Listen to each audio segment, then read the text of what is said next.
Isaiah chapter 9.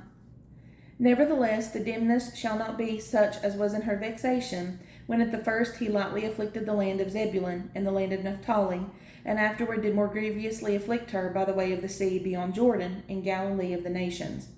The people that walked in darkness have seen a great light. They that dwell in the land of the shadow of death, upon them hath the light shined. Thou hast multiplied the nation, and not increased the joy. They joy before thee according to the joy in harvest, and as men rejoice when they divide the spoil. For thou hast broken the yoke of his burden, and the staff of his shoulder, the rod of his oppressor, as in the day of Midian. For every battle of the warrior is with confused noise, and garments rolled in blood, but this shall be with burning and fuel of fire. For unto us a child is born, unto us a son is given, and the government shall be upon his shoulder, and his name shall be called Wonderful, Counselor, the Mighty God, the Everlasting Father, the Prince of Peace.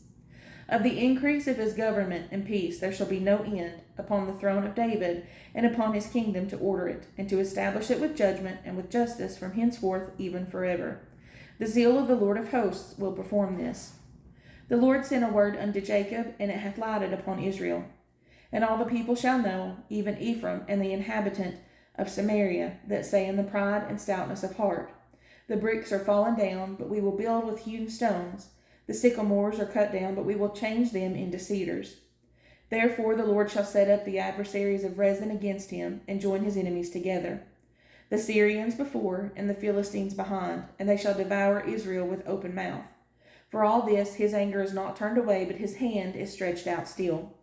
For the people turneth not unto him that smiteth them, neither do they seek the Lord of hosts. Therefore the Lord will cut off from Israel head and tail, branch and rush in one day.